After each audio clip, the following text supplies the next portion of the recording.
Hello everyone. আজি মই আৰু মোৰ ছোৱালীজনীয়ে হাই আপোনালোকৰ ওচৰত লৈ আহিছোঁ মটন কাৰী।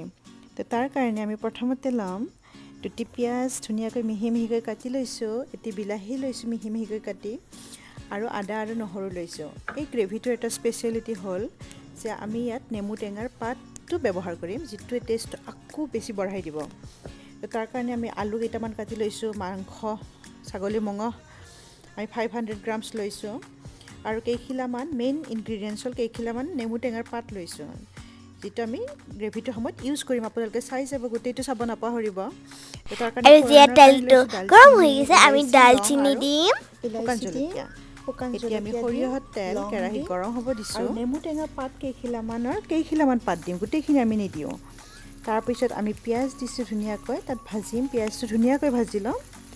তাৰপিছত আমি ধুনীয়াকৈ লৰাই থাকিম যাতে পিঁয়াজৰ পৰা তেলটো ওলাই যায়, তেতিয়ালৈকে আমি ভাজিম।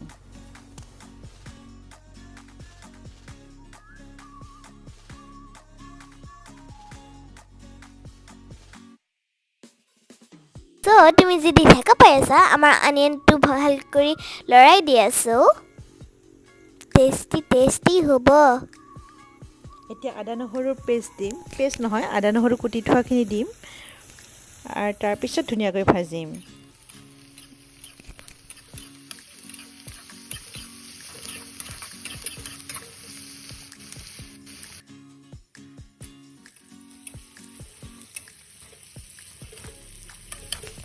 এতিয়া পিঁয়াজখিনি ধুনীয়াকৈ ৰঙচুৱা হৈ আহিছে, তাত আমি গৰম তেলত মছলা দিম। মছলা তাত প্ৰথমতে দিছোঁ ৰঙা জলকীয়া গুড়ি, কাশ্মীৰী মিৰ্চটো ইউজ কৰিছোঁ, আৰু লগতে হালধি গুড়িটো দিম। এইখিনি আমাৰ গোটেই মাংসৰ কালাৰটো বেছি ধুনীয়াকৈ আনিব। আমি যেতিয়া, এইটো এটা টিপছ হয়, যেতিয়া আমি গৰম তেলত ৰঙা জলকীয়া গুড়ি আৰু হালধি দি দিওঁ, এইটোৱে কালাৰটো বেছি ধুনীয়াকৈ কৰে। তো আমি এইখিনি দি ধুনীয়াকৈ লৰাই চৰাই দিম। তাৰপিছত আমি বিলাহীটো দি দিম, দি পেলাই ভাজিব দিম। তুমি যদি আমাৰ চেনেল ভাল পোৱা আৰু য়মি লাগে আমাৰ খানা, মেক শ্যোৰ টু লাইক ছাবস্ক্ৰাইব আৰু পাহৰি নাযাবা যে তোমাৰ নটিফিকেশ্যন আমাৰ চেনেলৰ পৰা আহিব।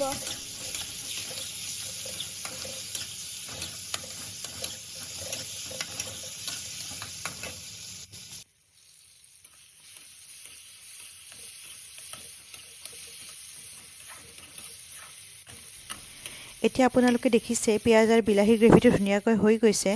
এতিয়া তাত মছলা দি দিম। এই নিমখ দিলোঁ, জিৰা গুড়ি এচামুচ দিম, আৰু ধনিয়া গুড়ি এচামুচ দি দিম। দি ধুনীয়াকৈ গ্ৰেভিটো হ'ব দিম, আৰু তাৰ পৰা অকণমান তেল ওলোৱালৈকে আমি ৰখিম। তাৰপিছতহে আমি মাটনখিনি ইউজ কৰিম। এতিয়া লাহে লাহে তেলটো ওলাইছে, তো এতিয়া আমি ছাগলী মাংসখিনি দি দিছোঁ, আৰু ধুনীয়াকৈ ভাজিবলৈ দিম। এই গোটেই প্ৰচেছটো অকণমান দীঘলীয়া হয়, কাৰণ মই গোটেইখিনি শ্ল' হেৰিত কৰিছোঁ, কম ফ্লেমত কৰিছোঁ, কাৰণ মাটনটো সিজিবলৈ টাইম লাগে। কিন্তু এই বইল হৈ থকা সময়খিনিতে আমি বাকী থকা নেমু পাত কেইখিলামান দি ঢাকনি দি থ'ম। ইয়াতে এটা কথা হ'ল যে যদি আপোনালোকে বেছি নেমুৰ ফ্লেভাৰটো পচন্দ কৰে, তেতিয়া নেমুৰ পাত অকণমান বেছিকৈ দিব বইল হোৱা সময়ত, কাৰণ এইটোৱে বইল হোৱা সময়ত দিলে নেমুৰ পাতটোৰ গোন্ধটো বেছি ষ্ট্ৰংকৈ আহে গ্ৰেভিটোত। তো মই অকণমান মিডিয়াম লাগিছিল, চ' মই অকণমান মিডিয়াম দিছোঁ, আৰু ঢাকনি দি গোটেই সময়খিনি আমি কম জুইতে কৰিম কামটো। আপোনালোকে দেখিছে মই মিডিয়ামৰ পৰা ল' হিটৰ ফালে কৰিছোঁ। চ' এইটো অকণমান দীঘলীয়া প্ৰচেছ হয়, কিন্তু কম জুইত কৰিলে এই বস্তুটো মই ফিল কৰিছোঁ যে বহুত ধুনীয়াকৈ হয়। আমি প্ৰেছাৰ কুকাৰত নিদিলেও হৈ যাব। লগত আলু কেইপিচমান দি ধুনীয়াকৈ বইল হ'ব দিম। মাজে মাজে আপোনালোকে লৰাই থাকিব আৰু চাই থাকিব যে কেনেকুৱা হৈছে। মোৰ পাতৰ গোন্ধটো ইমান ধুনীয়াকৈ আহিছে গ্ৰেভিটোত, খুবেই ধুনীয়াকৈ আহিছে।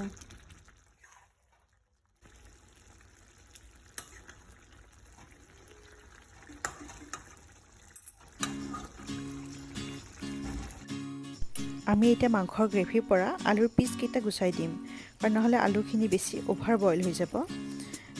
তাৰপিছত আমি মাংসখিনি বনোৱা আৰম্ভ কৰিম এগেইন।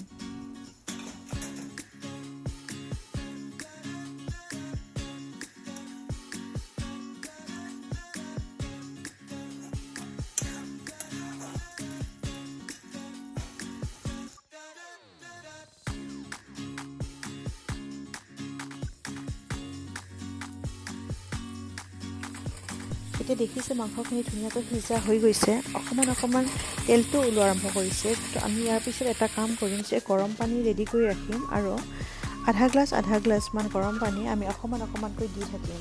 গোটেই প্ৰচেছটোত কিন্তু আপোনালোকে একেবাৰতে কেতিয়াও গৰম পানীটো নিদিব, এতিয়া মাংসটোৰ টেষ্টটো অকণমান কমাই দিয়ে। চ' মই অকণমান দিম, এগেইন ঢাকনিখন দি থ'ম।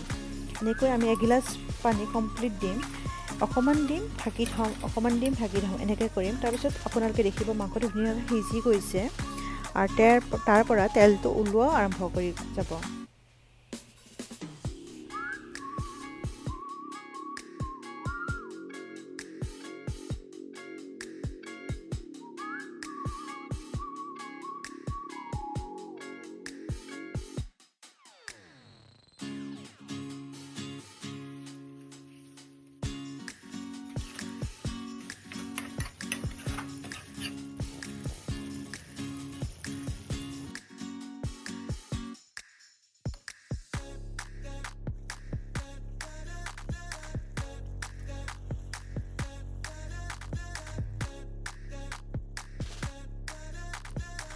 Thank you everyone for watching our video. Make sure to like again and wait for our next video.